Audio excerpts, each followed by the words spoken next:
During my last stream, I asked my fellow viewers if I should spend all the stream super chat money to buy The Last of Us 2 so that I can trash that game in a particular video. While some of my viewers really do want to see that spectacle, pretty much a good portion of my viewers decided against it, saying that I should be spending it on other better games than wasting my money on Neil Druckmann's big budget self-insert fantasy. So I just bought Titanfall 2 on Steam. I already bought it on Origins, but Titanfall 2 is so freaking amazing that I really have to buy it again. Unfortunately, that leaves me with no games to talk about, aside from Xenoblade Chronicles Definitive Edition, which is still halted as long as my sister is having full control of the Switch. Considering that I'm not gonna buy The Last of Us 2, a game that even the game developers themselves say that it's not fun, I'm gonna be buying the other game that a lot of game journalists say to be not fun. And just like The Last of Us 2, that game attempts to induce the feeling of guilt towards the players through a forced and arbitrary linear set piece. And that game is Spec Ops The Line. Yep, I'm gonna be playing or replaying the rather infamous feels bad game of the last decade, which thankfully I don't have to spend another dime into because I already bought it. I beat the game 3 times at this point, and since the game receiving some rather not so welcoming retrospective in my particular Twitter crowd, I'm gonna see if the game manages to hold up even after almost a decade. There is a line men like us have to cross.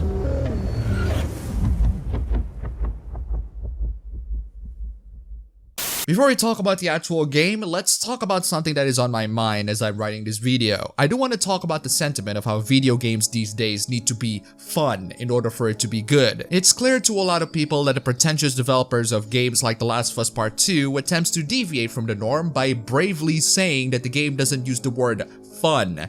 Instead, they use the word engaging, and it might seem like a minor distinction, but it's an important one for them, or at least to the ones that are actually engaged anyway. Regardless of that, it is absolutely possible for you to make a game that is not fun, and yet still entertaining at the same time. I mean, isn't that what horror games are in general? These games are not the ones that you would consider to be fun, and yet they're still able to entertain the people who play them with its riveting atmosphere, engaging exploration, and a sense of fear and dread that surrounds you as you play the game. There's nothing wrong with a game being not fun. There is something wrong with a game being boring, which can potentially be attributed to a lot of the criticisms to The Last of Us 2 as well. And that brings us to Spec Ops The Line. I would not describe Spec Ops as a fun game. Mechanically speaking, the game is about as generic as you can get for a third-person modern shooter from the last gen. That being said, considering that this game is a third-person shooter, it is still possible for you to have fun with the game in the same way that you can still have fun shooting all of those zombies in Resident Evil. And I'm not gonna lie, despite the game being mechanically archaic, it still works just fine as a shooter, and it is possible for you to have some fun with it. But the game being mechanically archaic is one of the intentional moves that the developers make for the game. Spec Ops The Line is designed to be a deconstruction of the whole modern shooters genre, like the Call of Duty or Battlefield games that always portray you as the good guy for fighting against all of those non-Americans, to the point where the series has turned into a joke for doing so, at least at the time. Nowadays, it's less about how you as a player are the hero to the West, and more about how you as a player are a big dollar sign for the publishers to exploit. Maybe in the next game, Spec Ops should deconstruct the whole shooter premise even further by dropping loot boxes containing the remains of all the animals in the last portion of Bambi. So how does Spec Ops deconstruct the modern shooter premise? Well, they do so by being a modern shooter, of course. You play as Captain Walker, who is leading a small rescue team to save the soldiers that were stranded in a post-apocalyptic sand-ridden Dubai, which actually makes for a rather interesting and unique setting, even for a modern shooter at the time. However, things begin to deteriorate into madness as the mission didn't go how they expected it to go. What follows is all sorts of atrocities and our protagonist's descent into the deepest, darkest side of the abyss. I remember playing the game back in 2013, and I was still impressed with the way it handles its story campaign, even beyond all of the deconstruction stuff. I'm not that familiar with modern shooters at the time, but I have played a couple of them, and they just didn't really engage me as much as the game did. I think the biggest reason why this game really engaged me is because of the 3 main characters. The game focuses on the 3 characters, and the 3 characters alone, instead of jumping from perspective to perspective. The amount of focus does manage to make the player-character relationship a lot more focused. It makes us to be able to follow the journey with them and unravel the mystery of what happened in this entire place with them as well. This has really helped with how all of the characters are written very well, and they do feel very human, and human in a sense that they're not always kind and sympathetic and have the tendency to succumb into monstrous actions when all the chips are down. That's infinitely more human than a character who goes through a lot of senseless killings without any genuine remorse on the consequences of their actions or any sense of deterioration of their moral compass and psyche. No, seriously, the next game really should turn her into a villain. It's not just the characters that really engages me, it's also the setting. The post-apocalyptic sandstorm-ridden Dubai is a very unique setting that not only brings a lot more life into the atmosphere, but it's also a very crucial setting that truly brings the sense of terror, fear, and helplessness to pretty much everyone around. It's an isolated city that used to have a glorious and exotic feel to it, but now is turned into a complete war zone for everyone inside it. The game still looks very pretty, even to this day, so I have to commend the developers for the beautiful and unique setting and set pieces, especially the way the sand interacts with your gameplay, such as when an explosion happens and it covers up everybody with sand. That level of engagement within its story, plot, and setting manages to distract me from the fact that the actual shooting gameplay is just mediocre at best. A couple of nice attention to detail here and there doesn't dismiss the fact that the overall package is not that very good to stand on its own merit, but then again, Doki Doki Literature Club as a visual novel is also mediocre at best without all of its deconstructive weirdness, and in both cases there's an argument that can be made that they're intentionally made that way to truly immerse the player in that sense of mediocrity. Personally, I'll take mediocre shooting rather than terrible shooting, and if the story is nice, then it's fine, right? So let's get back to the story a little bit more, because this is one of the aspects that people praise so much on Spec Ops The Line, and an aspect that I still praise so much as well. After playing the game again and realizing how ridiculously short this game is, do I still think that the story holds up even to this day?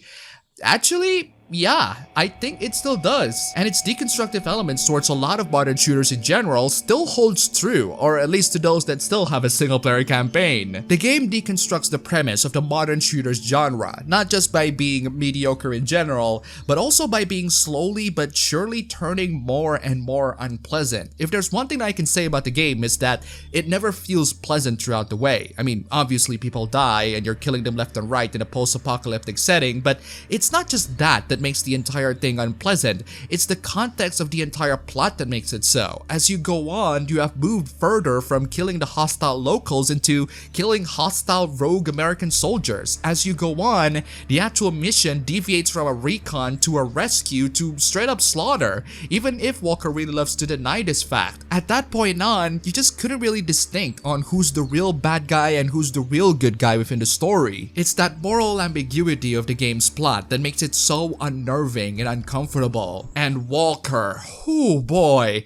In order for me to discuss why I love the way the game handles this character, I'm gonna have to give a huge spoiler warning for the events of the game. If you don't care at all, feel free to watch, but if you do, go play the game. It's $30 on Steam and it's only around 4 hours long anyway. Skip to the summary if you don't want to be spoiled. Right in this particular timestamp, YouTube should have this new section feature that helps you get through it. Now let's get into the spoilers. Walker is definitely one of the highlights of the main plot and the primary driving force for the game's story. One of the things that people criticize the game for is that the game forces you to do terrible actions and then makes you feel guilty for doing the thing that the game forces you to do, which makes the supposedly emotional and infamous white phosphorus scene of the game less emotional and more arbitrary and forced.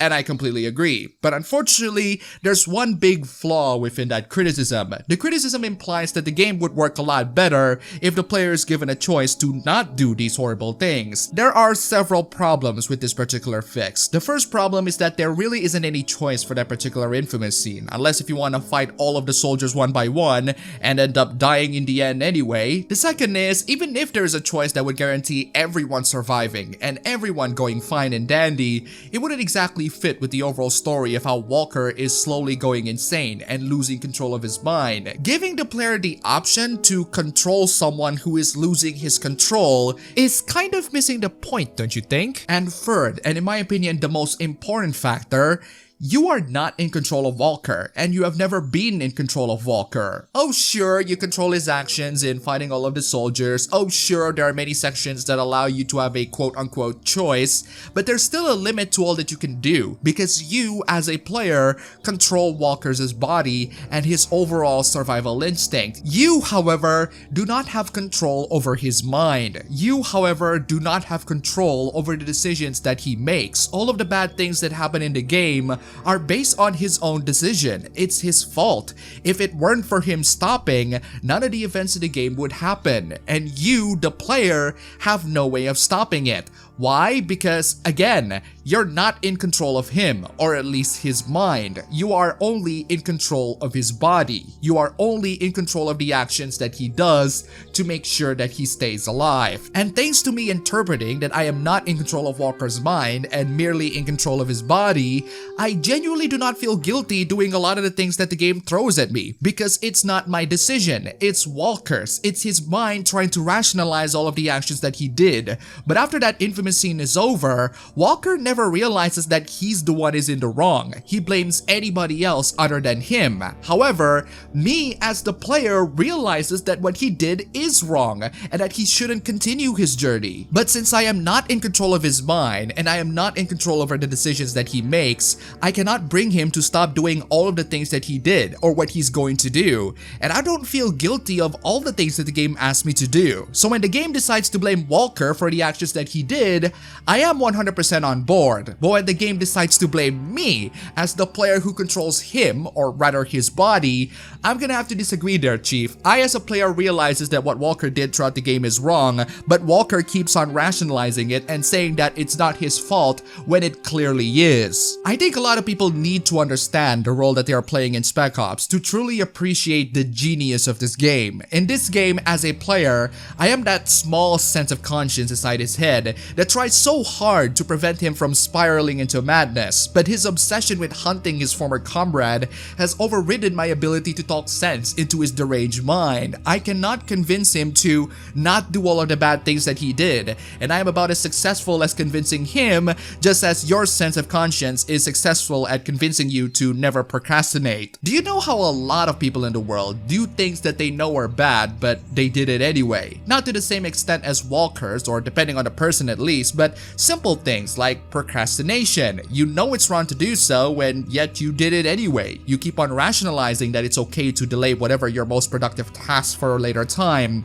but there's that small piece in your mind that says, no, you have to do it now or your life is gonna be in ruins. And in the end, you always somehow feel guilty about not doing the things that you should have done, and then you eventually continue to making excuses after excuses, and then you continue to procrastinate again. That small little conscience in your back telling you that you should feel guilty for doing all of this is me as the player character to Walker's mind. That is me trying to pull Walker away from the abyss, but I realized that I have no control over him the moment I booted the game. I realized that his mind is already spiraling into the bottom of the abyss, and no matter how hard I pull, there's no way for me to save him. There's no way for me to prevent his inevitable demise. Either he will end up dead, or he will end up so monstrously insane that he might as well be putting on the clown mask and talk about how the society failed him. But do you know what I find very interesting? I criticize the game for blaming me because I do not feel the blame. I'm not the one to blame. I'm not in control of his mind.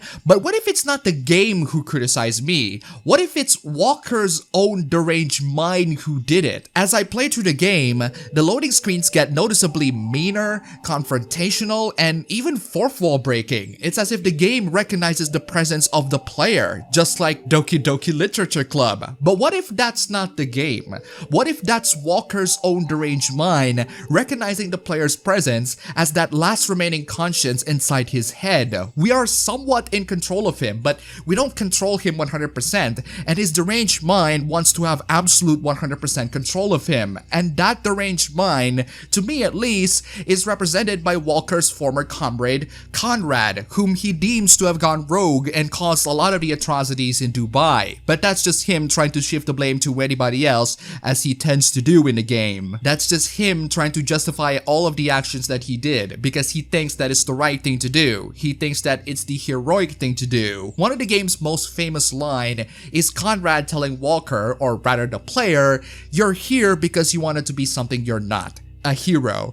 Now, the most common interpretation from people is that this is a meta dialogue deconstructing the player's role in your typical video game. Your average players are certainly not the most powerful super soldiers that a lot of these video games love to make them out to be. Your average players are just your basement dwelling nerds, and that they're playing video games to feel like a hero, even though all the things that they do is slaughtering people left and right to the digital form instead of the real form. If that's how you interpret this game, I highly suggest you to refrain from playing video games in general and actually do something heroic in your life. To put it simply, the game says that it's wrong to enjoy fictional entertainment because the things that you do in those fictional entertainment are monstrous to do so if you do it in real life. And this is one of the reasons why the game isn't really well received by the crowds who really hate video games that shove their morals to the player's face and pretends that they're all high and mighty for morally lecturing the player. And yes, I am in fact one of those crowds, but the problem is that's not how I see it. That's precisely why I'm going to dismiss that particular interpretation, because that's not the impression that I got from the scene. That's the impression that a lot of moralizing game journals got from that scene, just to make sure that they are one step above all of those filthy basement-dwelling gamers, even though they are just as equally, if not more, pathetic. So how do I interpret this scene? Well, it's very simple, really. It's Walker's own deranged mind trying to gain full control of Walker's body. Walker's deranged mind is way too long, so I'm just gonna refer to it as Konrad, because that, in my opinion, is what Konrad represents. As I said before, as the game goes on, the game's loading screen becomes confrontational and fourth wall breaking. It is definitely the game recognizing that the player exists. But it's not really the game that recognizes the player. It's Konrad that recognizes you, and it slowly but surely attempts to kick you out of that mind. Konrad, being absolutely deranged and cynical in life, recognizes that you, the player, are playing a video game and will taunt you at how pathetic you are for doing so. It's not a way for the game to tell you, the player, that you're a loser, although you can interpret it that way.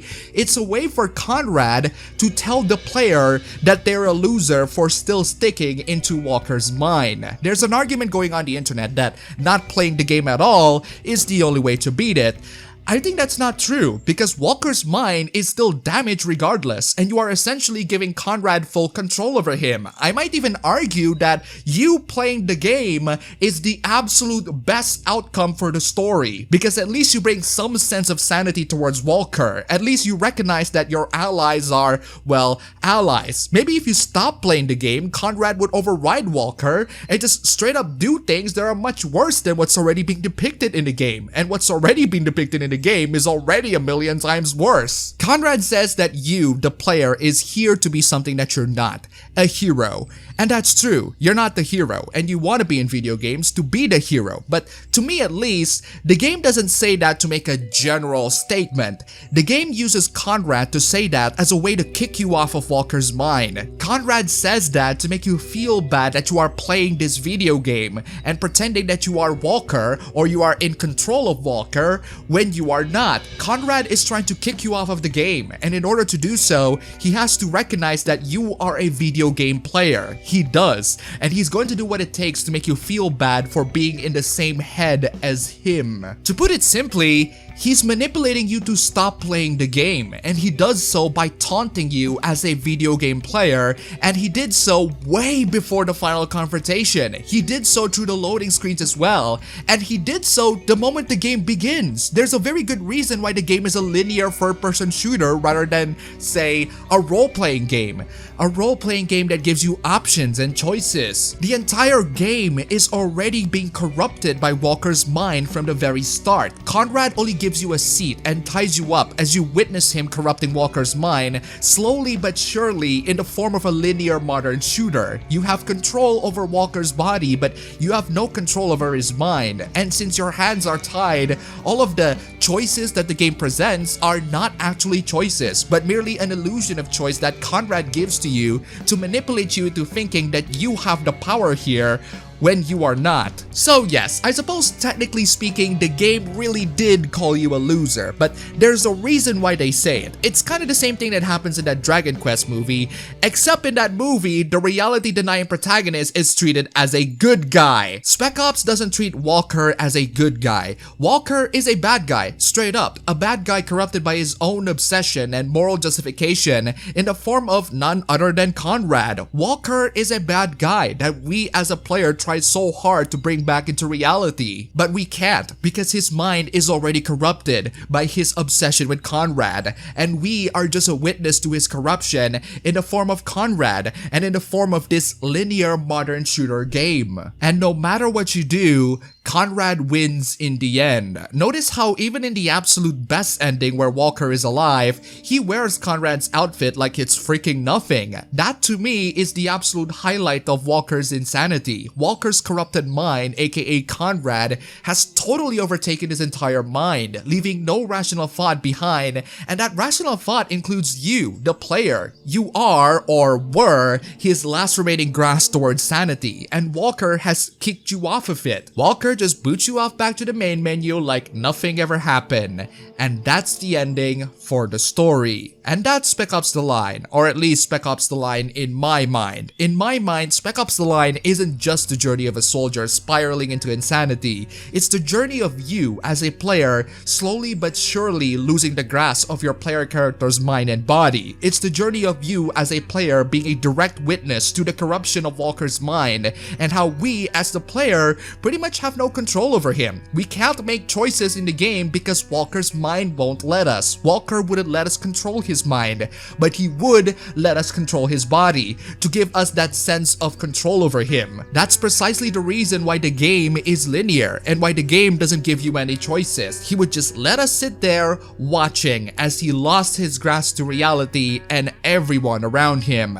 And that's why I love it. I love Spec Ops The Line, and I still love it even to this day, but I love Spec Ops The Line for a different reason than everybody else. A lot of people love Spec Ops for a game that genuinely makes them feel like absolute trash, something that just didn't work as well for me. A lot of people love Spec Ops for being a brilliant deconstruction of the modern shooter genre by showing the true horrors of what it means to do half of the things that you do in there. While that is true, and I do praise the game for that aspect, that's not why I love it. I love Spec Ops The Line because it's a magnificent story that highlights the body and mind of the player character and how we as a player doesn't always have full control over everything that our player character does. If you haven't played Spec Ops, or if you have but you didn't like it for some of the criticisms that I stated previously, try to see the game in my perspective and see if you can appreciate it just a little bit more than before. There's no other game that highlights the relationship of the body and mind between the player character and the player.